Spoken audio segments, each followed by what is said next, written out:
Welcome to another episode of We Are Carbon.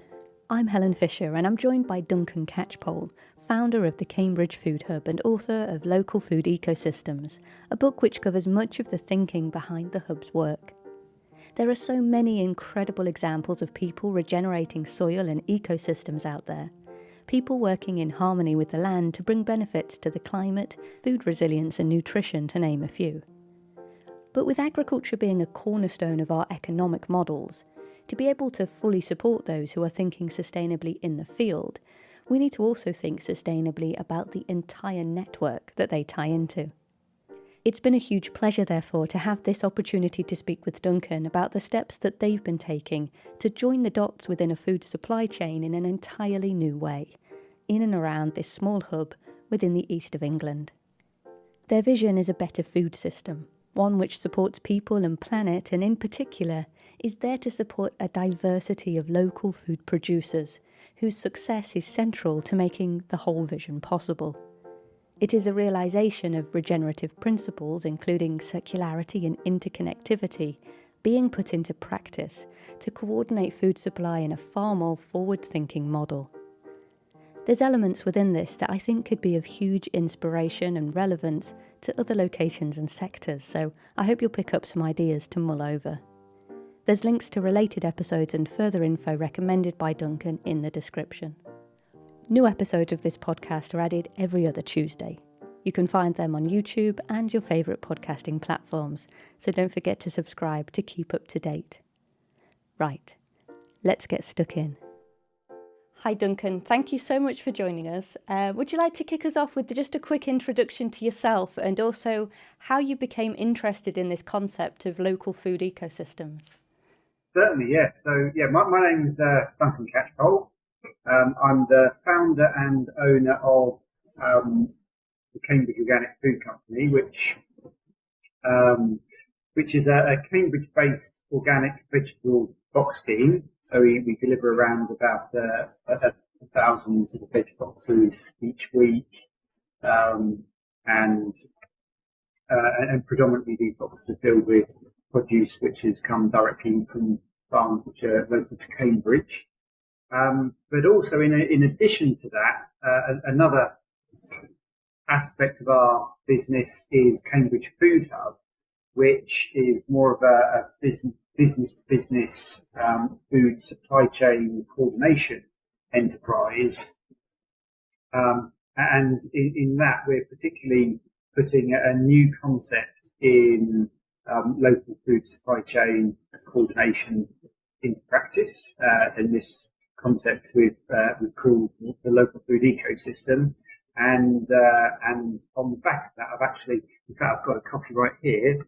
I have written a book on the subject called Local Food Ecosystems, how food hubs can help create a more sustainable food system. So you also asked in there sort of what got me into it, and well, what really, so the Cambridge Organic Food Company has been trading for 25 years now. What originally got me into that was actually through my father. My father had ran an organic apple orchard in Suffolk. That's where I sort of grown up around that. And then at the time when I was going away to college, this was just at the time when the very first sort of box schemes were starting to sort of crop up in the country. So yeah, it was through that connection really that I got started in this business. But with regards to how I got interested in local food ecosystems, I was largely influenced by a book which is called Harmony, A New Way of Looking at the World.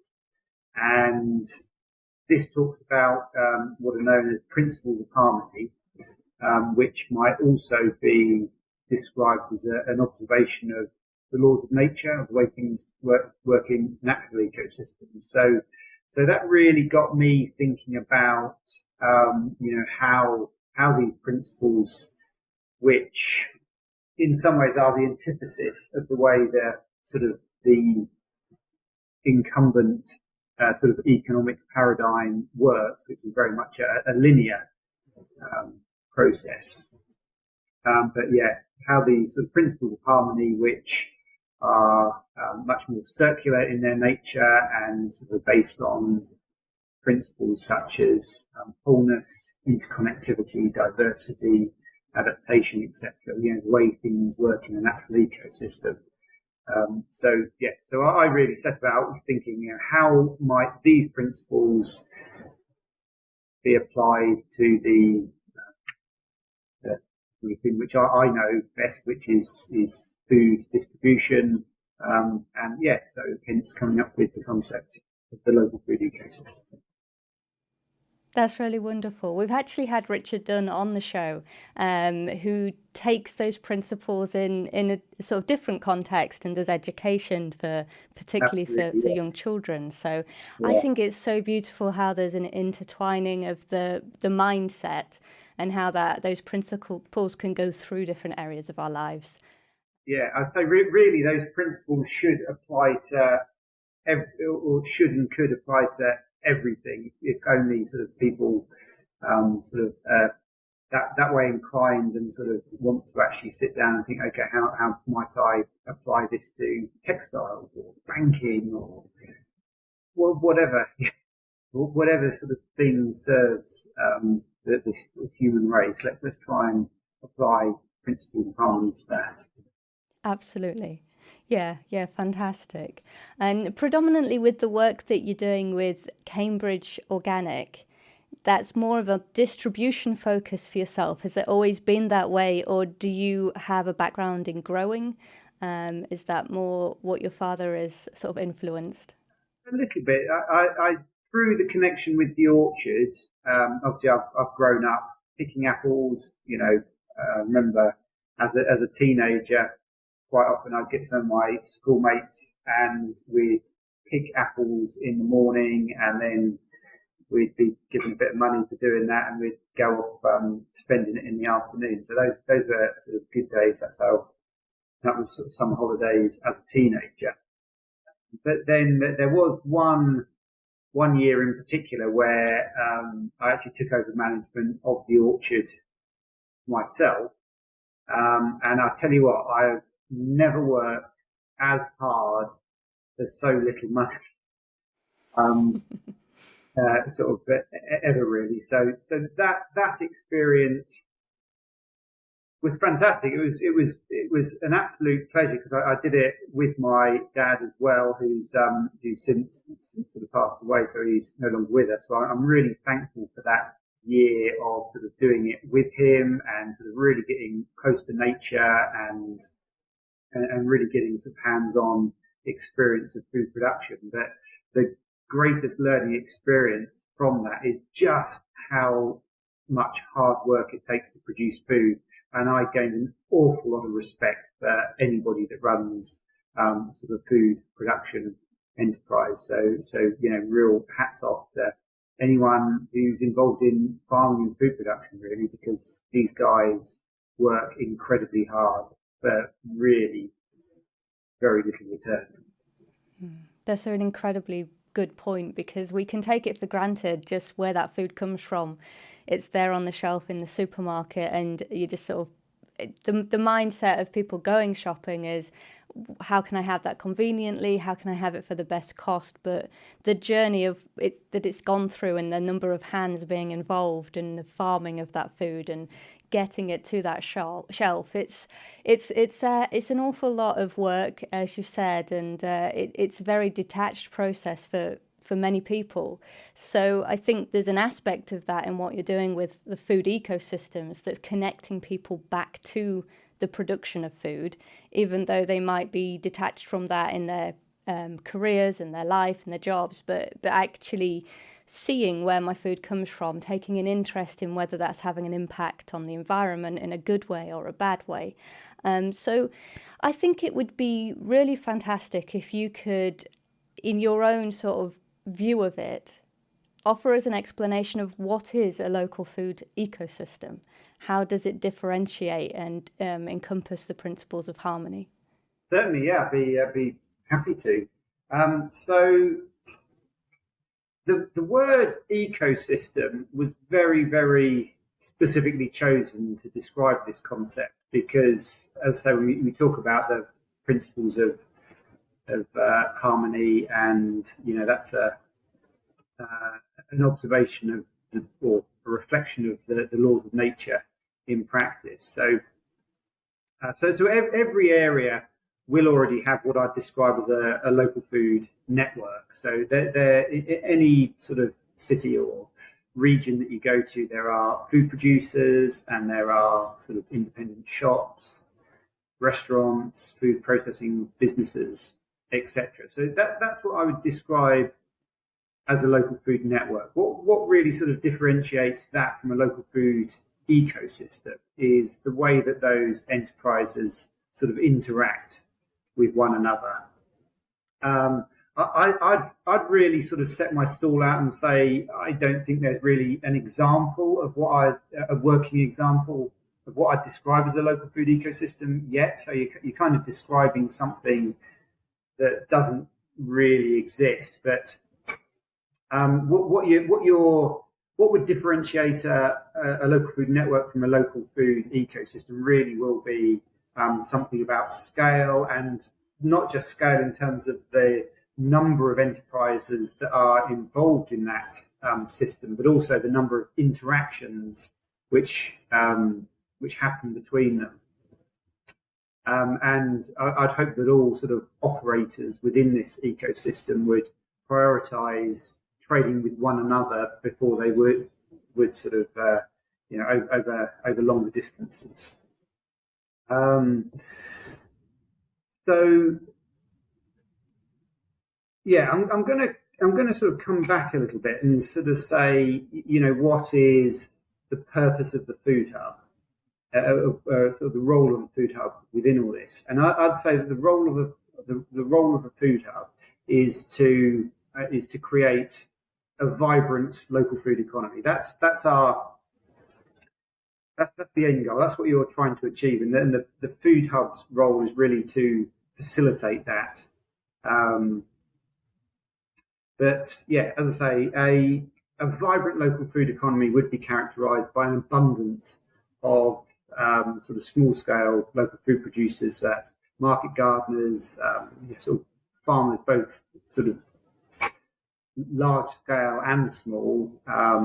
Artisanal food processing businesses, independent shops that are sort of specialising in or are stocking locally produced sort of foods and locally processed foods as well, and restaurants likewise that are sort of will specialise in putting local produce onto their menus, and then trying to make as many sort of interactions as possible. So if you've got a farm somewhere local that's growing carrots, we want to see those carrots in all of those independent shops, and we want to see the restaurants buying them, and we want to see perhaps a sort of a local processing business that's making carrot soup, but then selling that carrot soup to the same independent shop. So that's where I say we get these sort of multitudes of interactions happening. So when you're kind of building these closer connections between the producers and the consumers and making those within a very localized area, it gives incredible opportunities for circularity and for sort of making relationships that tie in waste into the processing and the movement. And I know that there's something that has sort of come out in what you're doing, like these green coffee shop schemes, that I'd love if you could explain a little about what they are and how they've evolved.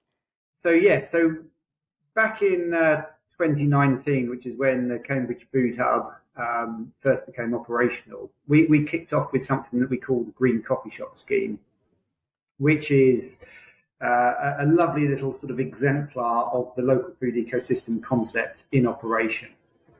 So what's happening in the Green Coffee Shop Scheme is we are delivering products to local coffee shops, most notably an organic barista-style oat milk. But then when we're at the coffee shops making that delivery, will also collect the used coffee grounds. We then take the coffee grounds over to a recycling centre, where they get turned into coffee logs. Actually, this is slightly old news now, because sadly the coffee log recycling centre has sadly ceased trading. But for the purpose of the illustration, I'll pretend they're still going. So we take them over to this recycling centre. They get turned into coffee logs, and then, of course, while our van is there, having unloaded the coffee grounds, we then load up with the coffee logs, and we bring them back to the food hub, where they're one of the products that we then distribute. So what's going on there is that by when you're visiting a location, you're not only delivering products, but you're looking for opportunities to collect something at the same time. So this is a circularity principle. So we're being uber efficient with our use of vehicles, and we've eliminated inefficient empty van miles. But the significance of the scheme goes much further than that. You see, the point is those coffee grounds are valueless. The recycling centre doesn't pay anything for them. It simply offers a place where they can be dumped for free. So it wouldn't be economically viable to just go around the coffee shops collecting the coffee grounds and taking them over to the recycling centre. However, by implementing this particular technique in supply chain coordination, we're able to ensure that that recyclable resource can very efficiently reach a destination where it's valued. And this same concept can be applied to sort of other recyclable resources, such as donated surplus food or return or reusable packaging schemes, both of which are indeed activities that we engage in.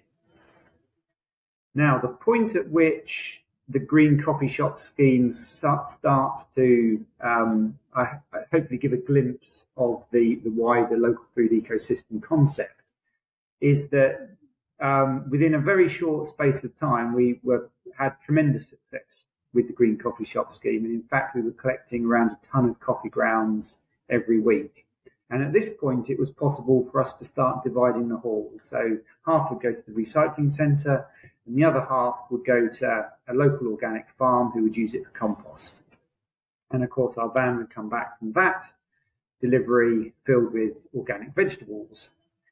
So now that scheme has expanded beyond oat milk, coffee grounds and coffee logs to include compostable material and organic vegetables, this is where you can hopefully begin to glimpse the enormous potential of the local food ecosystem concept, because that nexus of local food enterprises grows, and you start to imagine all of the little interrelationships that can happen, and all of the different sort of products and other resources, including recyclable goods, can be very efficiently exchanged within them. And of course, by structuring your supply chain like this, you're able to do an awful lot of you're able to do things a lot more efficiently and, more importantly, cost effectively. So some of the costs that you're cutting out by doing things this way are transportation costs, because you're no longer transporting goods over vast distances. You are eliminating wastage costs, and you're eliminating sort of the costs or sort of profit margins that are added by intermediaries along a lengthy supply chain. So that in a nutshell is the local food ecosystem concept. That's beautiful. It's such a, like you say, it's so expansive. It's like so many potential connections and avenues, and I imagine that so much of this is about people having conversations and realizing that that's something that I could add as a offering to my business, or perhaps tie in another way.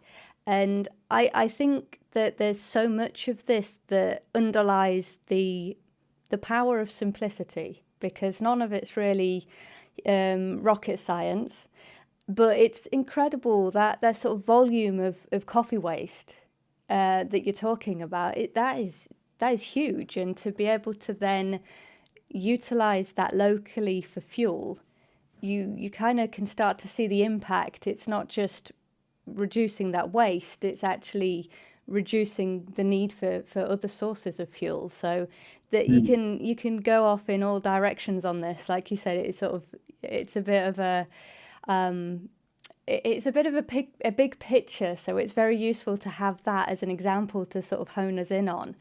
The idea of being organic and sustainable with food, do you think they're interlinked to the local food system? Do you think that the way that food is produced is something that becomes more recognised and more identified by the consumer in this sort of shorter supply chain? Yeah, so I mean, this really is the big one, really, isn't it? It's the future sustainability of our food system, and the way that most food is produced at the moment is inherently unsustainable. We talked before about sort of a linear economy, and yeah, the linear economy basically is, begins with the exploitation of a resource, be it sort of soil, human labour, sort of forestry, mining, sort of minerals, and what have you. So it begins with the exploitation of a resource, the adding of value to it, and then at the end of that chain, there's some sort of waste goods that have to go somewhere. And this is all well and good, provided you've got unlimited resource to exploit at the beginning and an unlimited sort of world capacity to deal with the waste. But of course, you have neither of these things. So we have to sort of rethink the way our economy is structured in order to recognise that we live in a finite planet. It's a beautiful planet, and we've got to look after it because it's our home. So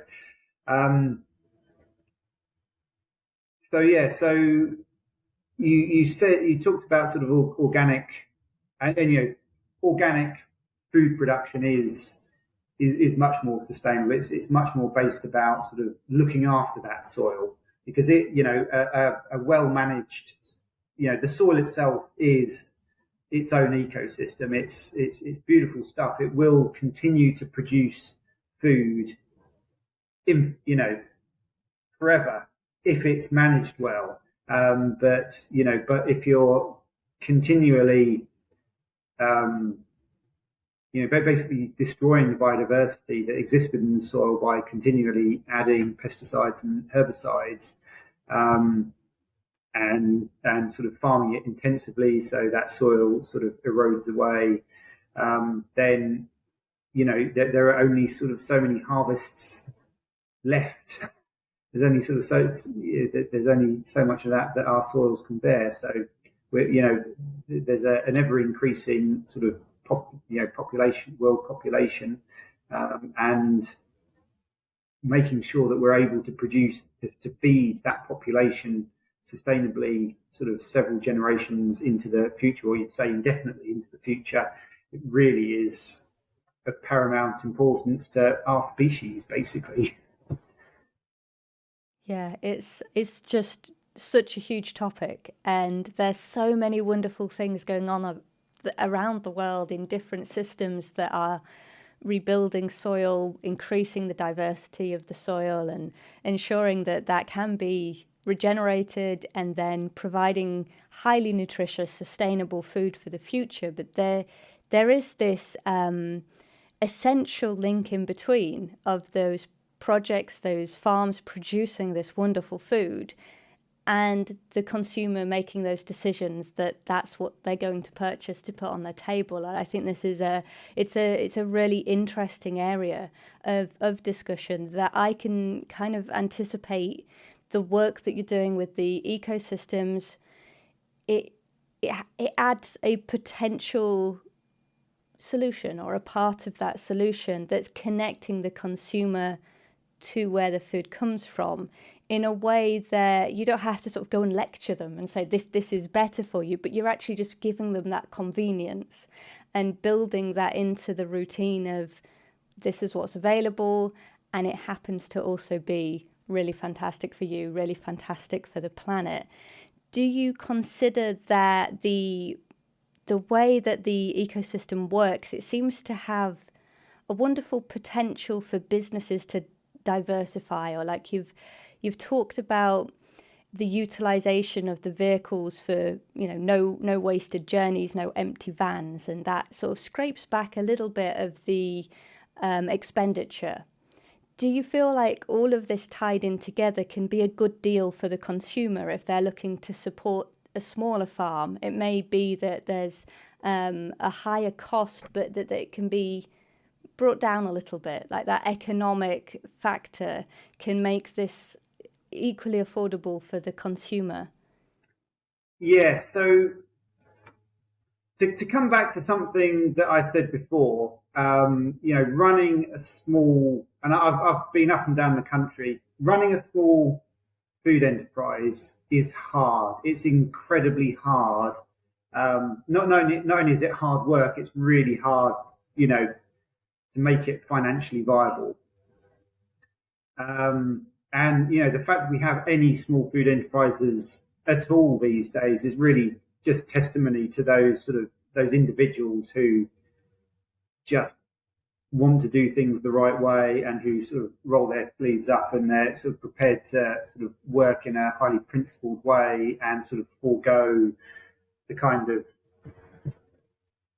financial comfort that sort of most a lot of people sort of take for granted.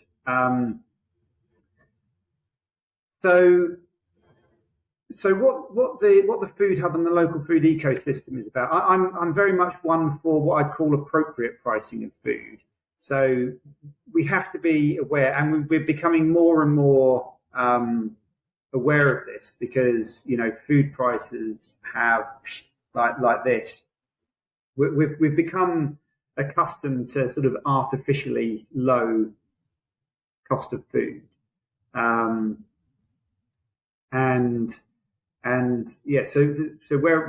so what we're not all about is trying to make sort of local, really good, high value, good quality local food cheap. Because as soon as you start doing that, it becomes a race to the bottom. You're talking about the commodification of our food, and that's not what we're all about.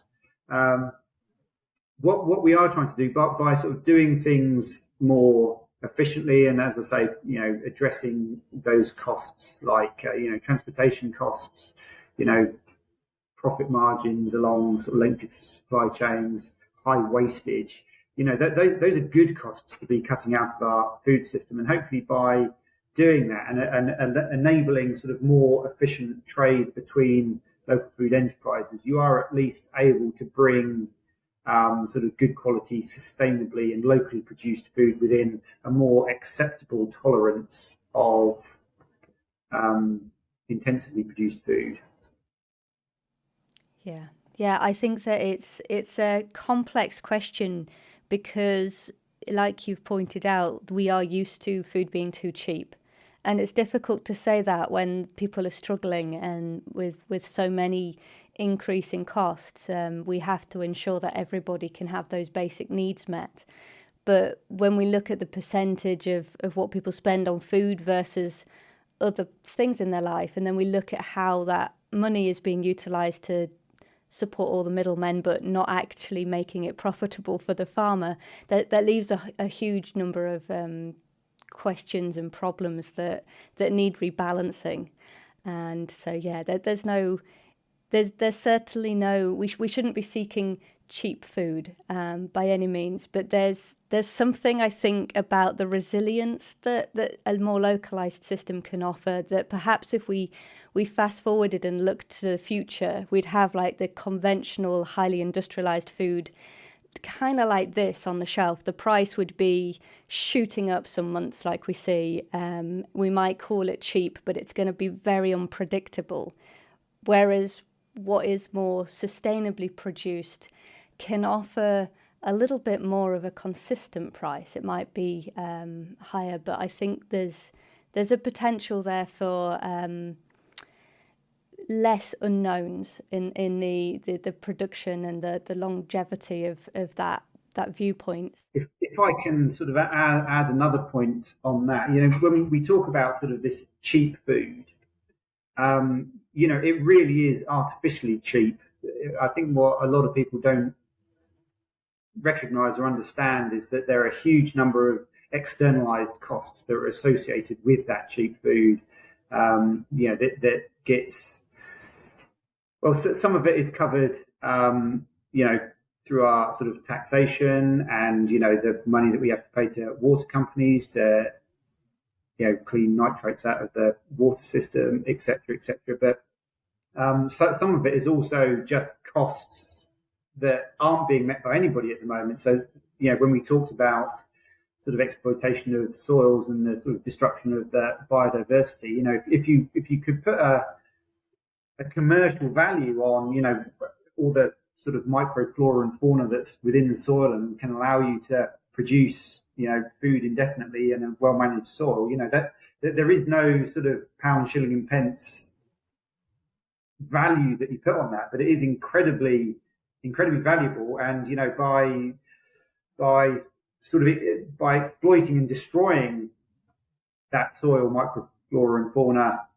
in order to produce cheap food, there's a massive externalized cost there that nobody's actually picking up. So this is why sort of much of the local food ecosystem is as much about trying to sort of showcase alternative economic models. It's not just about how do we get food around a bit more efficiently. It's actually saying how do we look at the wider economy and look for pointers as to how we're going to structure things better in the future. Yeah. And I another sort of final thing that I kind of want to say is, our box scheme and the food hub, we address a vanishingly small proportion of the population. I've long sort of given up any sort of notion of, trying to, be the, this is the way, this is going to be how all food things is from now on. But I think the importance of what we're trying to do is just to at least sort of, it's to try really, it's to try something new and sort of maybe showcase something that does work a little bit more efficiently, which is a bit more sort of environmentally friendly, etc. So that's really what we're out to achieve, is just to innovate and just try it out basically. Yeah, you're giving people an option, and I think that there's something very inspiring about that. That it doesn't have to be for everybody, but it's having a choice that people can take that instead of the other. How long have you been doing the distribution in this way, the local ecosystems? How long have you been doing that, and have you noticed that there's any shift in innovation in the type of produce that's produced locally, or the type of farm size that you've got, or is it more to do with the other opportunities like the coffee waste and the deliveries that you've seen the innovation? So the food hub's been operational since 2019. So, and in fact, I think it was July 2019 when we first started. So we've come up to our fourth anniversary of food hub operations. Innovations in the types of foods that are being produced. I'm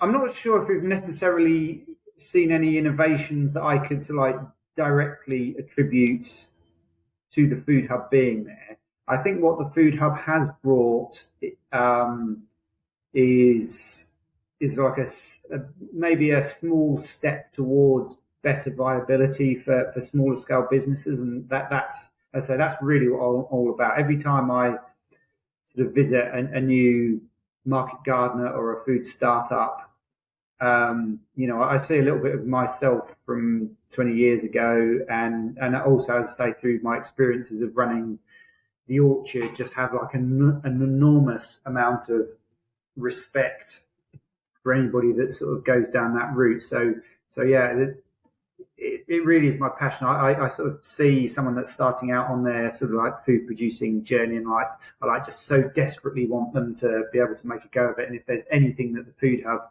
can do to sort of make things a little bit easier for them, then that's what I'm all about. But yeah, there's really nothing that excites me more than meeting a new food producer. I've just literally last week came across a new couple who'd started up a mushroom producing business. They're growing, well, they introduced me to some varieties of mushroom that I hadn't even come across before, but they're beautiful. They've done so much research. They've really sort of got their techniques down to a T, and the quality of the mushrooms that they're producing is exceptional. And yeah, they're sort of most certainly going to start marketing their mushrooms through the Cambridge Food Hub. And I'm just so excited about it. It's always hard to sort of pick out sort of one food producer, and the shame sort of a real shame is as much as I get excited about new startups, I keep coming back to this thing. It's incredibly hard to run a small scale food enterprise, and as quickly as new ones are starting up, some existing ones are going out of business. All the time. So that kind of breaks my heart as well. I really want to get to the stage where the Food Hub has sort of reached that critical mass where you can actually make a difference and sort of make proper steps towards sort of both creating and then nurturing this vibrant local food economy. Yeah, it is. I suppose it's a place for very passionate people where they've dedicated themselves to create these enterprises. And a big part of starting any business is the marketing side of it. So even if you're just offering them this higher profile and this route to market to local consumers, then that's a big step up from having to sort of do all of that from scratch themselves. Because that's one of the challenges is if you are busy producing and you're wearing all these different hats already and you're working all hours, there's just no hours left to think about, well, how do I tell people that I've got this available for sale, and how do I reach them and take it to the market at the weekend? So you're doing this kind of this service, I suppose, that works really, really nicely for those smaller scale farms. Do you also have larger producers involved? We do have larger producers. I think it is necessary to have the larger producers in the mix in order to be able to, if we only dealt with local small scale artisanal producers, there wouldn't be the volume of food to do it, and there'd be a fairly sort of scattered sort of range of things. And when you're, let's say, approaching a sort of a local retail outlet, and you're sort of saying, you need to, or would you like to sort of have access to some lovely local things? That you need to be able to present them with a range. As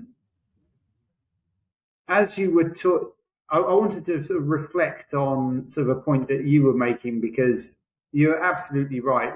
A big part of the premise of the Food Hub is just to say that if you're passionate about making jam, then that's what we want you to spend your time doing. We want you to be making jam sort of 7 a.m.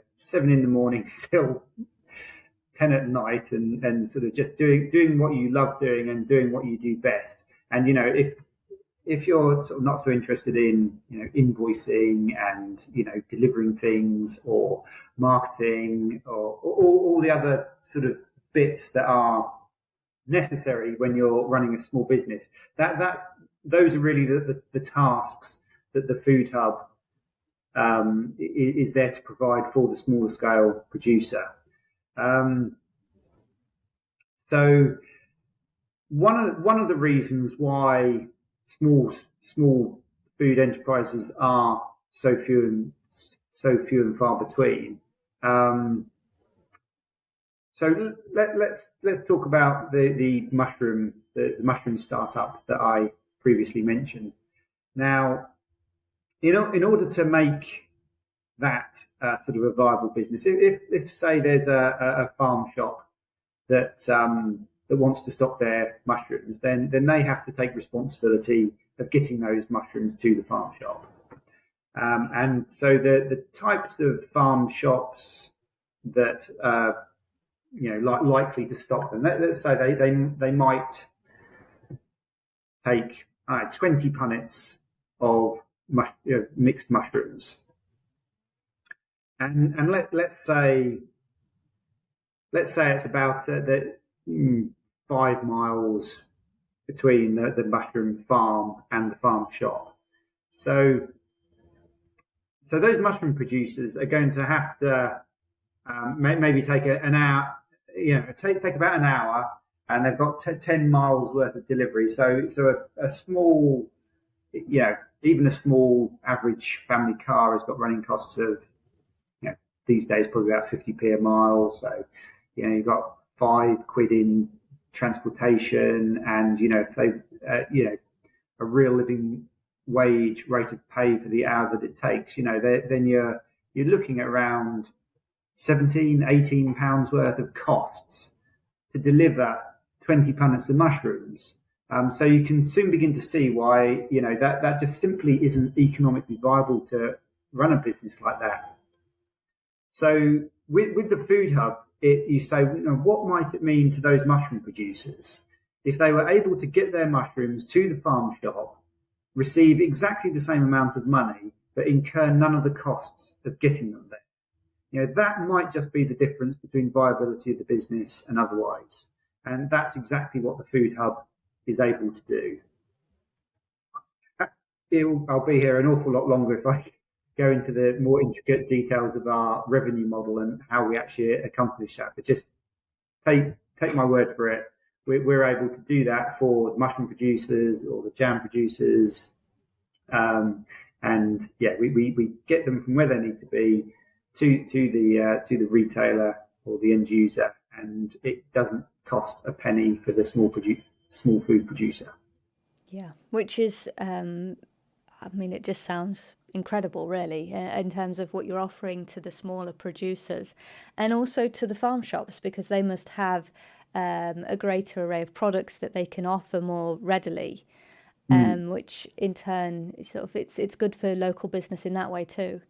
Yes, yeah. The value offering to the to the buyers in this situation is in some ways they benefit from direct trade, which means there's a cost saving right there, because they're able to buy from less than they would through a sort of a wholesaler that would add a profit margin. But also it's having access to, in my opinion, the most desirable food products. What could be more desirable than that lovely punnet of mushrooms or some locally produced jam? If you're a farm shop, that's exactly what you want to have on your shelf. And the third part of the value offering is to be able to demonstrate to your customers that you're buying through a very sustainable supply chain. Yeah, it makes huge sense. So with the hub, you are predominantly serving business to business, and you're giving those small producers access to those farm shops, the local restaurants. Do you take that up to sort of public procurement and supplying schools, or is there particular decisions that you've made on what the customers look like? No, that's definitely the end goal, but it's from the outset it's been one of the objectives, but it's also an incredibly that's a hard nut to crack, and it's not through lack of trying. We are working with a couple of the the colleges in Cambridge in a very sort of like small sort of foot in the door kind of way, but hopefully that's something that we'll be able to build. But it has long been identified that public procurement is the is going to have, well, once you've cracked that particular one, it will have enormous impact in terms of our food system. Yes. So definitely, that is very much an aspiration. Definitely. Yeah, so you mentioned earlier on that this is almost something that doesn't exist quite yet in terms of the concept and the vision of what the potential of it could become. But you have been doing it for a number of years now very successfully in Cambridge, and you can quite clearly see the opportunities and the expansion that comes from that. But I'm wondering just how specific the opportunities are to a given location. So we are in Lincolnshire discussing the potential with various businesses, and you've actually, I believe, visited and done a review yourself of the potential of things here in Lincoln. I wonder if you could sort of highlight to people, if they're in other locations, what would be a good starting point? What's a good grounding and foundation for building hubs and that sort of encouraging the relationships that are necessary? Well, really, the foundation for it all is, of course, production. Production is everything. You've got to. So the first thing that I'd say is, nurture your local producers. Reach out to the ones that are already there and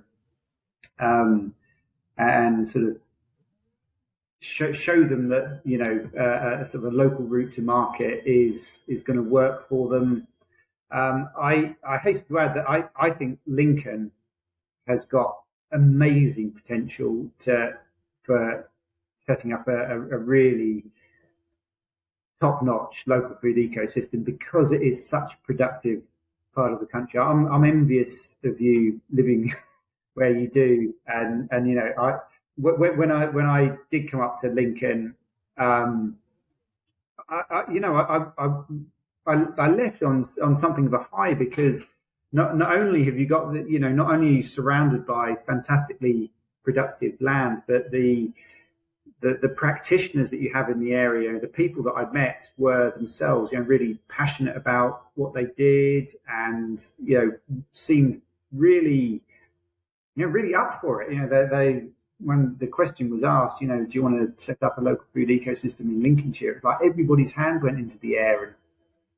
And so there's an amazing attitude among the members of the Lincolnshire local food ecosystem. You've got amazing potential, and I think you've also got people that have got the drive to see it happen. So I just really hope that. But of course, you're talking about really sort of like forward thinking reforming the food supply chain. It takes more than goodwill and sort of enthusiasm. So I really hope that the people who are trying to make things in Lincoln do get the support that they need from local authorities. In fairness, the City of Lincoln Council, also seemed very supportive of it. It's where do the resources to make these things happen come from? So it's probably sort of higher up the higher sort of governmental level that resource needs to come from. But there's such incredible potential in and around Lincoln that I really hope something comes of the good work that has already started there. Definitely. Yeah, it is absolutely filled with a lot of passion for growing and different small businesses that could definitely come together and build something. So yeah, we're hopeful, and I think that a big aspect of it comes down to logistics. It's very much a sort of joining the dots and making things work on that level. So we've probably got our own unique challenges with that to address. But yeah, getting that support. And there's something about the uniqueness of coming together as opposed to sort of working on your business with your own team. Actually, sort of that collaboration across businesses. That I'm wondering where you started the thinking with that. Was there a few businesses that knew one another, and you thought you could see those relationships already forming? Yeah, so I guess the fact that, as the Cambridge Organic Food Company, the box scheme side of the business, because that is very well established, it'd been already going for 20 years by the time the Food Hub started trading. A lot of those trading relationships were already well established. There was already an established sort of revenue stream. So yeah, so we weren't sort of entirely starting from scratch, as it were. It's starting anything from complete scratch is always that little bit more challenging. Yes, yeah. No, I think there's so much potential, and I love that you've taken the time to write your book, because that offers people a lot of insights that they can reflect on and see the value of this from many different points of view. Are there any other resources that you'd like to share with people if they're interested in learning more? Yeah, so there is sort of a lot of good quality research being done into sort of food hubs and the role that they might play in the future. So people could look to institutions like the Centre for Food Policy at City University in London, or the Centre for Agroecology, Water and Resilience, or CAWR, which is part of Coventry University. Those are two sort of academic institutions that people could sort of turn to. I'd say Sustain, the organisation Sustain is a good resource to sort of call upon, see what research they're doing. Yeah, fantastic. It's interesting how many how many organisations are sort of looking into the potential of these kind of models. There's clearly a need. There's clearly something in it that's got a huge potential. So, I really appreciate you sharing everything today. Thank you so much. It's been a pleasure. Yeah, no, it's been a pleasure sort of meeting you and having this. I don't think I've ever done a podcast quite like this before, so it's been my pleasure. Thank you very much for asking me. And thank you for listening to this episode of We Are Carbon. New episodes are added every other Tuesday, so don't forget to subscribe to keep up to date. It's a huge help to the show if you'd like to add a thumbs up or a review on whichever platform you're listening on. And let's keep figuring this all out together.